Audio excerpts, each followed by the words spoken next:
Selamat malam Mbak, berjumpa lagi dengan saya Wong Ganteng Sak Donya. Ada yang bisa saya bantu? Mohon untuk tidak disebutkan nama ataupun identitas siapapun, karena ini pastinya akan masuk ke dalam YouTube. Oh, jenengan koneknya langsung di YouTube dah. Ya, kita rekam dulu. Gimana? Mas Andro. Siap. Nah, ini aku tuh kan lagi ada kasus ya. Butuh bimbingan nih. Aduh, kayak bimbingan belajar. Ya kita diskusi aja, ngobrol. Sebenarnya sih nggak kasus yang gimana sih Mas. Aku itu kan kemarin tuh kan rencana mau notis toh. Ya toh. Terus? Nah, kan kita bertengkar hebat sama majikan itu. Mantap. Kan pertama pokoknya tuh saya tuh masuk 6 bulan tuh majikan tuh ngekang banget, pokoknya push hebat sempurna buat ini. Nah terus kan saya lama-lama berontak kan, itu benar-benar di puncak kesabaran saya udah 6 bulan ikut dia kok dia tambah rese. Saya langsung bertengkarnya dia dulu yang dor, dia udah berhenti, saya dikasih ngomong tuh cuma 1 menit. Dia bilang gini, kamu ada kesempatan ngomong tapi cuma 1 menit karena saya majikan kamu. Oke, I know you, Mas, saya kan berhenti gitu ya. Pas 1 menit saya itu dia tuh nyalain itu stop time blocker yang di HP itu dinyalain sama dia. Saya ngomong, saya langsung ngomong gini, kamu lah mau cicik, aku langsung bilang gitu. Saya kasih soal notis, soalnya kalau saya bertahan di sini, saya nggak bisa yang kayak yang kamu mau. Maksudnya lo dari awal nggak cocok sama pekerjaannya, kan ngomong dari awal toko bukan 6 bulan. Saya ikut dia tuh langsung komplain, terus dia bilang iyalah, oke, saya terima gitu kan. Ya menurut saya kita udah sepakatan, saya udah notis, dia udah tahu, cuman emang saya belum nyerahin suratnya itu kok, karena saya belum ke agent kan, belum konsultasi ke agent. Nah terus singkat cerita saya libur tuh minggunya, saya tuh nyari majikan, dapet tuh jaga bobo gitu. Dapat bobo, disuruh ke rumahnya langsung interview. Nah tapi ternyata tuh saya salah masuk ke agensi ini kok.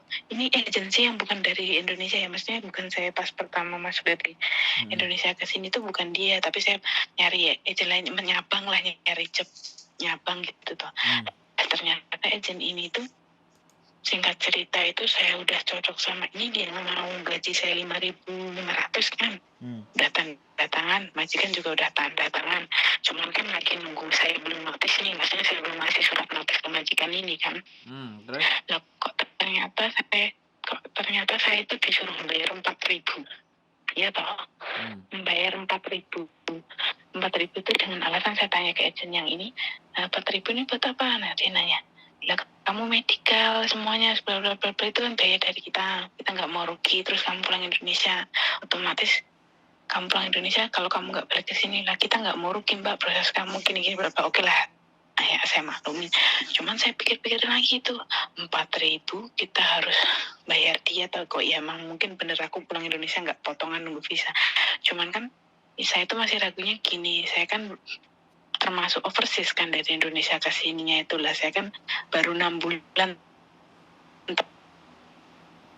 toko. Maksudnya gitu, aku tuh mau meyakinkan apa emang mas saya bener putus. Suara sampean putus-putus mbak. Terus apa, handsfree-nya agak jauh dikit. Handsfree-nya jangan. Aku gak handsfree ya. Kok suaranya kok cowedek sama mbak Mika. Di kamar kali. Ini jelas. Nah ini jelas. Jadi ini meyakinkan gimana nih? 4.000 terus pulang Indonesia terus gimana nih? Nah saya masih ragu gini lagi, kalau saya bayar kalian 4.000 apa benar menjamin visa saya turun, maksudnya benar-benar bisa proses. Karena saya tuh belum ada, kan dengar-dengar kalau belum sudah setahun apa itu baru habis potong gimana kan PT belum bisa, maksudnya belum mengizinkan kita ganti ke agent gitu loh, kok yang nggak kerja sama PT kita. Nah tapi mereka meyakinkan saya masih bisa diproses, ya mungkin dia ada kerja sama PT saya yang dulu ya, saya juga kurang tahu, kurang paham. Nah tapi pas kesininya lagi, saya udah 2 minggu tuh saya habis ngomong mau notis itu, saya tuh surat belum saya kasih dan belum resmi, maksudnya belum resmi saya notis gitu loh kok. Terus tuh majikan tuh udah ini lagi, dia tuh kayak udah merasa mungkin unek-unek saya tak tok nih kabeh toko. Pas dia ngajak perang gini-gini aku ngomong lah, aku lo di sini makan masih bisa beli sendiri, laundry baju pun akan nggak boleh pakai mesin cucinya mereka toh. Cuman kan pinter-pinter saya aja, kalau mereka kerja ya saya masukin uang, namanya mereka kerja kan ngomel lah, masa kita mau laundry pakai uang kita sendiri kan juga gak etis toko. Terus langsung terus intinya tuh saya ini kayak dia udah sadar gitu, maksudnya majikan saya cewek ini udah mulai merendah lah. Saya tuh udah mulai luluh nih kok, maksudnya mungkin kemungkinan saya nggak jadi notice nih. Nah yang mau saya tanyakan, ini kan saya udah cari majikan udah tanda tangan, saya udah tanda tangan itu di atas kontrak loh, di kontrak yang biru itu loh. Udah masuk di agent, cuman kan paspor sama surat notis saya belum saya kasih ke agent lah. Itu nih misalnya saya cancel tuh, saya masih bisa cancel nggak kok? Ya bisa lah, tinggal bilang aja cancel. Diamo itu kan biasa, karena sampean baru cuman tanda tangan kan, belum sampean kerja, visa belum turun, itu belum ada kesepakatan yang lebih dalam lagi. Tapi ya kesepakatan sampean mengingkari kesepakatan yang tanda tangan aja. Iya, tanda tangan di kontrak itu loh kok yang. Itu siapa aja ya juga bisa ngelakuin tanda tangan. Cuman kalau udah turun visa baru sampean back out, cancel. Nah, itu si agent akan harus ganti orang karena duit kan udah dimasukin sama majikan. Kalau ini kan majikan belum ngasih duit. Oh, walaupun dia udah tanda tangan tuh belum proses ngasih uang ya? Belum. Minta. Ya, tapi sekali lagi kita nggak ngerti ya. Dia udah ngasih duit apa belum tanda tangan. Menurut saya sih karena sampean masih di dalam apa? Majikan yang ini, aku rasa sih sekali lagi aku rasa ya, bukan bisa jadi apa yang saya sampaikan itu salah, tapi aku rasa dia akan baru benar-benar bayar sampean kalau surat notis sampean udah diterima oleh agensi. Menurutku sih begitu. Kalau dia udah bayar duluan dari depan sekarang, itu berarti kok gelemen dia rugi. Wong sampean surat notisnya belum keluar, surat notisnya juga belum dikirim ke imigrasi. Gitu. Jadi biasanya sih begitu. Nah, kalau sampean cancel ya tinggal ngomong aja terima kasih, mohon maaf atas segala sesuatunya, saya balik ke sini lagi. Tapi sekali lagi ya, kalau sampean udah ada masalah sama majikan ini, sampean keluar lagi ya sebaiknya jangan ke situ lagi. Jangan ke agent itu aja. Cari agent yang lain-lainnya. Kan intinya kayak gitu. Kalau sampean ke situ lagi ya makanan empuk lah. Iya, diserang lah ya. Ya pasti, namanya juga mereka itu kalau kita mengingkari janji itu ya bagaimanapun lah ceritanya. Sampean sudah rame terus mau balik lagi tapi kembali lagi. Makanya itulah yang saya pikir apa ya? Namanya apa jenenge majikan itu agent itu akan marah dengan hanya yang seperti ini gitu. Jadi mereka nggak bisa legowo, orang nggak gelem ya wis. Orang sini kan bisnis A B B, jangan A terus dibelokkan jadi B. Makanya kalau sampean nggak yakin dan nggak mantep banget ya jangan ngambil keputusan dulu harusnya.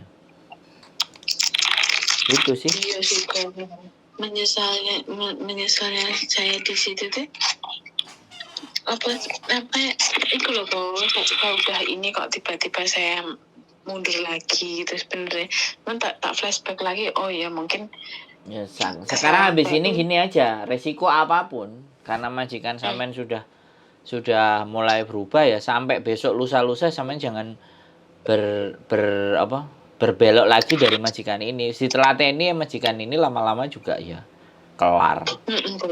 Jadi jangan belok-belok wis. Kalau sampean belok terus dimaki-maki orang ya sama aja. Sampean mau beli barang ya, beli jualan terus sampean sudah DP lah, taruhlah DP.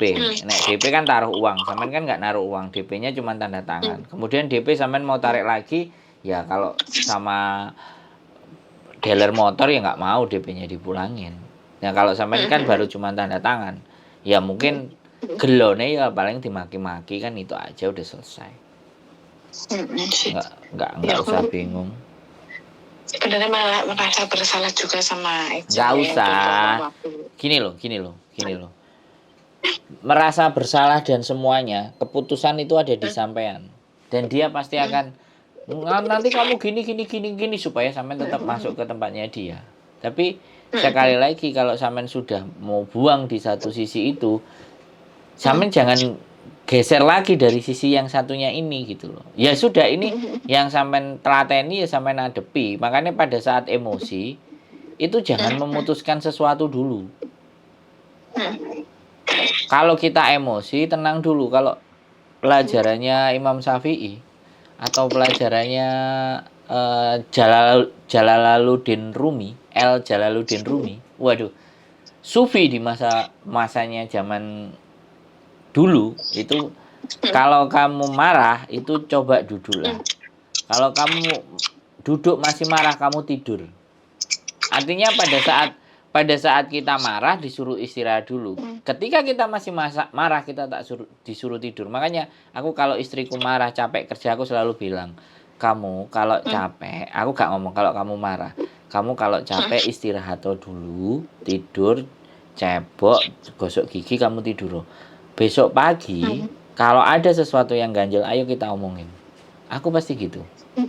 Karena kalau udah marah itu, kemarahan kita itu ngimbas ke orang lain, nyabab kesabapan. Emosi itu ngefek loh, Mbak. Makanya itu aja sih. Ya udah di cancel aja. Ya kalau sampean memang yakin yang ini. Yang ini masih berubah. Iya loh Pak, sampai nggak bisa tuh. Pikiranku masih banter, wah aku kok wes maju terlalu jauh, tapi aku mau mundur lagi. Ini loh, misalnya gini loh kok, misal aku bener ngikutin yang soalnya hatiku itu berkata nih, berani gaji gede belum tentu saya nyaman lagi di sana, adaptasi lagi. Saya mikirnya itu kok, kalau saya harus pulang Indonesia, buang-buang waktu lagi. Ini saya flashback lagi perjuangan saya masuk ke sini tuh, saya tuh mau nyerah tuh sayang gitu loh. Paham gak kok posisiku. Terus kayak majikan ini mungkin kemarin dia bla-bla-bla, dia udah ngutarain dia yang dia nggak suka dari saya, terus saya juga ngutarain yang nggak suka dari dia ke saya, kan jadi kan kita sama-sama legowo gitu kan, kita berdua sekarang udah mulai baik lagi, maksudnya relationship-nya. Kayak dia majikan saya juga udah kayak nganggep saya teman, masa dia juga udah banyak ngomong kayak ini, mungkin dia juga sadar, sayanya juga sadar diri, oh mau gimana pun dia juga majikan saya, mau wajar saja dia mungkin ada yang nggak suka sama saya gini. Nah, saya udah menerima gitu loh kok. Boleh, nggak ada masalah. Ya sudah, ditelateni siji aja lah. Lama-lama juga kelar. Orang Hongkong itu loh butuh sampean. Orang Hongkong itu butuh Cece. Cuman kadang-kadang Cece ini kan rumongso iso ngomong, rumongso punya sesuatu terus ngeyel gak terima, ya wis. Kadang kan ngomong, kadang tuh kayak nyakitnya gini, aku bisa ngomong bahasa Inggris, wah kan pinter, aku tuh masih diem. Itu pokoknya saya, kok dia ngomong terlalu menyakitkan tuh saya diem aja. Ya pas puncaknya tuh kemarin, dia tuh bener-bener kayak masalah ini sini langsung sadar, kalau kamu gak cocok sama saya, udah saya pulang aja, saya kasih kamu notis, langsung saya tantang gitu tuh. Tapi kalau kita pikir secara logis lagi, kalau majikan bener-bener gak suka sama kita udah ngomong gitu, dia beruang loh, dia bisa saja capek bayar, beresin barang-barangmu dan kamu keluar sana. Berarti itu benar-benar memang keluar. Aku mikirnya gini, kalau dia majikan beruang, nggak mungkin dari tantang babu kalau dia benar-benar nggak suka sama saya gitu loh. Maksudnya kalau basa-basi dia tuh nggak suka sama kerja saya, pasti pas malam itu juga dia pasti bilang, wah lecawa kan, pasti kan gitu. Tapi ini majikan saya enggak, makanya saya agak mereda lagi. Saya sholawat, saya sholat, saya minta petunjukannya. Kalau memang saya harus keluar dari rumah ini, oke, saya siap. Makanya saya cari majikan gini lah, kok 2 minggu ke depannya itu kok dia udah berubah, dia udah mulai luluh, udah mulai menyadari kesalahan dia gini. Saya udah dilepasin kok, masnya udah nggak terlalu dikekang gitu loh. Dia pengennya saya di sini senang kerja sama mereka, senang bisa lama mereka lah. Saya terus ngomong, kalau kamu memang saya pengen lama di sini ya, tolong hargai sedikit, masnya hargai sedikit, dalam arti kalau memang saya ada kesalahan nggak bisa ya dikasih taunya pelan-pelan, jangan langsung der itu kan saya nggak ngerti toko. Terus dia oke, makanya ini saya pikirannya gini, saya belum kasih notis, saya belum ngomong, belum ngasih maksudnya surat notis sama paspor, tapi saya udah tanda tangan di kontrak biru itu, kalau saya cancel itu bermasalah enggak gitu loh Pak. Enggak ada. Ya wes, Aman. ya wes nih aman, berarti aman ya. Oke. Aman. Agak aman kan ya telepon kan gampang. Di telepon ya diangkat kok. Tadi ngising. Kalau apa? Nggak mau tak telepon main pindah Mencret aku ngising, aku minum pelangsing, wetengku terlalu gembrot. Dengar mbok kurok niki apa neh awak wis koyo ngono. Weteng iki lho Mbak, ben gak penyakitan. Oke? Oh, ya wis nek wis ya Pak ya. Oke, yoi. Bye bye. Yo, waalaikumsalam warahmatullahi wabarakatuh. Luar biasa. Melintut. Ya wis lah, nggak apa-apa. Namanya juga ngajak ngobrol, diajak diskusi, diminta pertimbangan. Ya kita sampaikan aja apa yang bisa kita tahu, bisa kita ngerti, bikin tenang, bikin nggak usah bingung, nggak usah sumpah. Keep stay tune in my YouTube channel and see you next video. Bye bye.